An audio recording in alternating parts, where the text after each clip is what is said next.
ಕರ್ನಾಟಕ ಸರ್ಕಾರವನ್ನು ನೋಡಿದ್ರೆ ಒಂದು ನಂಬರ್ 1 ಸಿದ್ದರಾಮಯ್ಯನವರು, ನಂಬರ್ 2 ಡಿ ಕೆ ಶಿವಕುಮಾರ್, ಒಬ್ಬರ ಮುಖ್ಯಮಂತ್ರಿ, ಇನ್ನೊಬ್ಬರು ಉಪಮುಖ್ಯಮಂತ್ರಿ.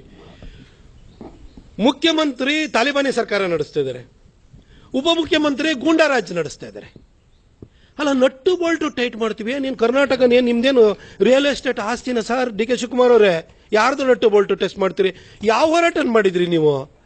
ಏನು ನಮ್ಮ ನೀರು ನಮ್ಮ ಹಕ್ಕು ಅಂತ ಹೇಳಿ ನೀವು ಅಲ್ಲಿಂದ ಏನು ಮೇಕೆದಾಟಿಯಿಂದ ಪಾದಯಾತ್ರೆನ ಬೆಂಗಳೂರಿಗೆ ತಗೊಂಡೋದ್ರಲ್ಲ, ಅದಕ್ಕೆ ಸುದೀಪು, ಶಿವಣ್ಣ, ಯಶು, ದರ್ಶನ್ ಎಲ್ಲರೂ ಬರ್ಬೇಕಿತ್ತ? ಅದು ನೀವೇನು ನೀವು ಕರ್ನಾಟಕದ ಜನರ ಪರವಾಗಿ ಗೋಕಾಕ್ ಚಳವಳಿ ನಡೆದಿತ್ತಲ್ಲ, ಆ ಥರ ಮಾಡಿದ್ರೆ ನೀವೇನು? ನೀವು ಮಾಡಿದ್ದು ಮೇಕೆದಾಟಿಂದ ಬೆಂಗಳೂರುವರೆಗೂ ರಾಹುಲ್ ಗಾಂಧಿ, ಸೋನಿಯಾ ಗಾಂಧಿ, ಸಿದ್ದರಾಮಣ್ಣ, ಡಿ ಕೆ ಶಿವಕುಮಾರಣ್ಣ ನಿಮ್ಮ ಕಟೌಟ್ ಹಾಕೊಂಡು ಅದಕ್ಕೆ ಸುದೀಪ್ ಬಂದ್ಬಿಟ್ಟು ಪ್ಲಕಾರ್ಡ್ ಇಟ್ಕೊಂಡು ನಿಂತ್ಕೊಳ್ಳೋಕ್ಕಾಗುತ್ತಾ? ಅದಕ್ಕೆ ಶಿವಣ್ಣ ಬರೋಕ್ಕಾಗುತ್ತಾ? ಯಶ್ ಬರೋಕ್ಕಾಗುತ್ತಾ? ದರ್ಶನ್ ಬರೋಕ್ಕಾಗುತ್ತಾ? ಅಥವಾ ಇನ್ಯಾವುದೇ ನಟರು ಬರೋಕ್ಕಾಗುತ್ತಾ? ಕಾಂಗ್ರೆಸ್ ಜಾತ್ರೆ ಮಾಡಿಕೊಂಡು ಅದು ಚುನಾವಣಾ ಪೂರ್ವಭಾವಿಯಾಗಿ ಮಾಡಿದ್ರಿ ನೀವು. 2023 ಮಾಡಿದ್ದು ನೀವು. ಆಗ ನೀವು ಚುನಾವಣೆ ಹತ್ರ ಬಂದಿದೆ ಅಂತ ರಾಜಕೀಯ ಪ್ರೇರಿತವಾಗಿ ಮಾಡಿದ್ರಿ. ನಿಮ್ಮ ಲೀಡರ್ಗಳು ಕಟೌಟ್ ಹಾಕೊಂಡು ಬೇರೆಯವ್ರು ಬಂದು ನಿಂತ್ಕೊಳ್ಳೋಕೆ ನಿಮ್ಮ ಪಾರ್ಟಿ ಕಾರ್ಡ್ ಹೋಲ್ಡರ್ಗಳು ಅವರು. ಗೋಕಾಕ್ ಚಳವಳಿ ತರದ್ದು ಮಾಡಿದ್ದಿದ್ರೆ ಬರೋರು. ಆಮೇಲೆ ನಾನು ನಿಮ್ಮನ್ನ ಡಿ ಕೆ ಶಿವಕುಮಾರ್ ಅವ್ರನ್ನ ಕೇಳಲಿಕ್ಕೆ ಬಯಸ್ತೀನಿ, ಸರ್ ನೀವು ಹಿಂದೆ ಎಸ್.ಎಂ. ಕೃಷ್ಣ ಅವರ ಸರ್ಕಾರದಲ್ಲೂ ಕೂಡ ಮಂತ್ರಿ ಆಗಿದ್ರಲ್ಲ ಸರ್ ನೀವು? ಈ ಮೇಕೆದಾಟು ನನಗುದಿಗೆ ಬಿದ್ದಿದ್ದು ಯಾವಾಗ ಸರ್? 2002ರಲ್ಲಿ ಕಾವೇರಿಗೆ ಇನ್ನೊಂದು ರಿಸರ್ವ್ ಇಟ್ಕೊಳ್ಬೇಕು ಬೆಂಗಳೂರಿಗೆ ನೀರು ಕೊಡೋದಕ್ಕೆ ಅಂತ ತಮಿಳುನಾಡು ತಕರಾರಾಯಿತು. ಆಮೇಲೆ 2012ರಲ್ಲಿ ಬಿಜೆಪಿ ಸರ್ಕಾರ ಇರುವಂಥ ಸಂದರ್ಭದಲ್ಲಿ ಅದನ್ನು ಜಲವಿದ್ಯುತ್ ಶಕ್ತಿ ಯೋಜನೆಯಾಗಿ ಮಾಡ್ತೀವಿ ಅಂತ ಹೇಳ್ಬಿಟ್ಟು DPR ಪ್ರಿಪರೇಷನ್ ಮಾಡೋಕ್ಕೆ ಅಂತ ಹೊರಟರು. 2018ರಲ್ಲಿ ಮತ್ತೆ ನೀವು ಸರ್ಕಾರ ಆಯಿತು, ನೀವು ಮಂತ್ರಿ ಇದ್ರಿ. ಆ ಸಂದರ್ಭದಲ್ಲಿ DPR ಸಬ್ಮಿಟ್ ಆಯಿತು. ಸರ್, ಇದಕ್ಕೆ ಒಪ್ಪಿಗೆ ಯಾರ್ಯಾರು ಕೊಡಬೇಕು? ಈಗ ಅದನ್ನ ಫಾರೆಸ್ಟ್ ಕ್ಲಿಯರೆನ್ಸ್ ಬೇಕು. ಫಾರೆಸ್ಟ್ ಕ್ಲಿಯರೆನ್ಸ್ ಬರಬೇಕು ಅಂದರೆ ಕಾವೇರಿ ವಾಟರ್ ಮ್ಯಾನೇಜ್ಮೆಂಟ್ ಅಥಾರಿಟಿಯಿಂದ ಅದಕ್ಕೆ ಪರ್ಮಿಷನ್ ಬೇಕು. ಅಲ್ಲಿ ತಮಿಳುನಾಡು ಇದೆ, ಕೇರಳ ಇದೆ, ಪಾಂಡಿಚೇರಿ ಇದೆ, ಕರ್ನಾಟಕನೂ ಜೊತೆಗಿದೆ. ಇವರಿಷ್ಟು ರಾಜ್ಯಗಳದ್ದು ಪರ್ಮಿಷನ್ ಬೇಕು. ಆಯಿತು, ನೀವು ಪಕ್ಕದಲ್ಲಿರುವಂಥ ಸ್ಟಾಲಿನ್ಗೆ ಫೋನ್ ಮಾಡಿಬಿಟ್ಟು ತಕರಾರು ಎತ್ಬೇಡಪ್ಪ ಅಂತ ಹೇಳ್ರಿ, ಅಥವಾ ನಿಮ್ಮಲ್ಲಿ ಪುದುಚೇರಿ ಸರ್ಕಾರಕ್ಕೆ ಹೇಳಿ, ಕೇರಳ ಸರ್ಕಾರಕ್ಕೆ ಹೇಳಿ. ಈಗ ನೀವು ಮಾಡಿ. ಈಗ ನಮ್ಮ ನೀರು ನಮ್ಮ ಹಕ್ಕು, ಮೇಕೆದಾಟು ನಮಗೆ ಸೇರಿದ್ದು ಅಂತ ಇವಾಗ ಮಾಡಿ ಸರ್. ಯಾರ ವಿರುದ್ಧ ಮಾಡಬೇಕು?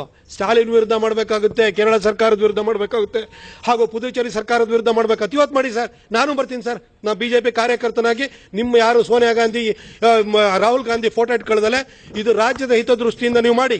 ಎಲ್ಲ ಸ್ಟಾರ್ಗಳು ಬರ್ತಾರೆ, ಪ್ರತಿಯೊಬ್ಬ ಕರ್ನಾಟಕದ ಎಲ್ಲ ಸ್ಟಾರ್ಗಳು ಅಲ್ಲಿ ಬರ್ತಾರೆ. ನಾವು ಬರ್ತೀವಿ, ಬಿಜೆಪಿ ಕಾರ್ಯಕರ್ತರು ಬರ್ತಾರೆ. ಇದು ನಿಮ್ಮ ರಾಜಕೀಯ ಪ್ರೇರಿತವಾದಂಥ ನಮ್ಮ ನೀರು ನಮ್ಮ ಹಕ್ಕು ಅಂತ ಮೇಕೆದಾಟು ಹೋರಾಟಕ್ಕೆ ಸುದೀಪ್ ಬರಬೇಕು ಅಂತ ಹೇಳ್ತೀರಾ. ನಾವು ಕೂಡ ಇತ್ತೀಚೆಗೆ ನಮ್ಮ ರಾಜ್ಯಾಧ್ಯಕ್ಷರಾಗಿರುವಂಥ ವಿಜೇಂದ್ರ ಅವರ ನೇತೃತ್ವದಲ್ಲಿ ಬೆಂಗಳೂರಿಂದ ಮೈಸೂರಿಗೆ ನಾವು ಮೂಡಕ್ಕೋಸ್ಕರವಾಗಿ ಮೈಸೂರು ಚಲೋ ಅಂತ ಮಾಡೋದು. ಅವತ್ತು ಬಂದಿದ್ರೇನ್ರಿ ಯಾರು ಚಲನಚಿತ್ರ ನಟರು ಯಾಕೆ ಬರಲಿಲ್ಲ ಅಂತ ಕೇಳಿದ್ವಾ?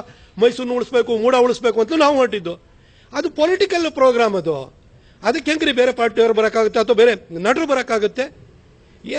ಏನು ಡಿ ಕೆ ಶಿವಕುಮಾರ್ ಅವರೇ, ನಿಮ್ಮ ಉಪಮುಖ್ಯಮಂತ್ರಿ ಇದ್ದೀರಿ, ನಟ್ಟು ಬೋಲ್ಟು ಏನು ನಿಮ್ಮ ಬ್ರದರ್ಸ್ ಅವ್ರು ಹೇಳ್ಕೊಟ್ರ ನಿಮಗೆ ನಟ್ಟು ಬೋಲ್ಟು ಟೈಟ್ ಮಾಡೋದು?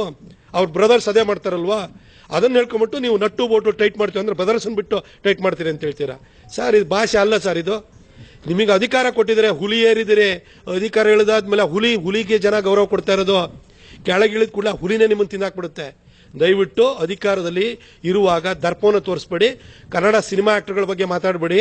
ಕನ್ನಡ ಸಿನಿಮಾ ಆಕ್ಟರ್ಗಳು ಇವತ್ತೂ ಕೂಡ ಸುದೀಪ್ ಇರ್ಬೋದು, ಶಿವಣ್ಣ ಇರ್ಬೋದು, ಯಶ್ ಇರ್ಬೋದು, ದರ್ಶನ್ ಇರ್ಬೋದು, ಅಥವಾ ನಮ್ಮ ರಮೇಶ್ ಅವರು ಇರ್ಬೋದು, ಎಲ್ಲ ನಮ್ಮ ನಟರುಗಳು ನಮ್ಮ ಕನ್ನಡ ಚಲನಚಿತ್ರಕ್ಕೆ ದೊಡ್ಡ ಕಾಂಟ್ರಿಬ್ಯೂಷನ್ನ ಕೊಟ್ಟಿದ್ದಾರೆ.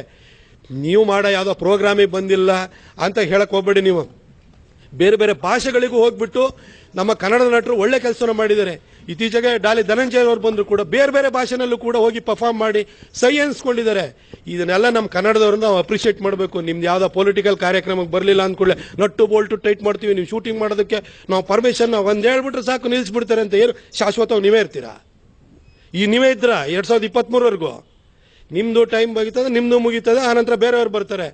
ಆದರೆ ಕನ್ನಡ ಚಲನಚಿತ್ರರಂಗ ಇರಬೇಕು, ಅದು ನಾನ್ ಪೊಲಿಟಿಕಲ್ ಆಗಿರಬೇಕು. ಕನ್ನಡದ ವಿಚಾರಕ್ಕೋಸ್ಕರವಾಗಿ, ಈ ನೆಲಜಲದ ವಿಚಾರಕ್ಕೋಸ್ಕರವಾಗಿ ಅವರನ್ನು ನಾವು ಬಳಕೆ ಮಾಡ್ಕೊಳ್ಬೇಕು, ನಿಮ್ಮ ರಾಜಕೀಯ ಉದ್ದೇಶಕ್ಕಲ್ಲ.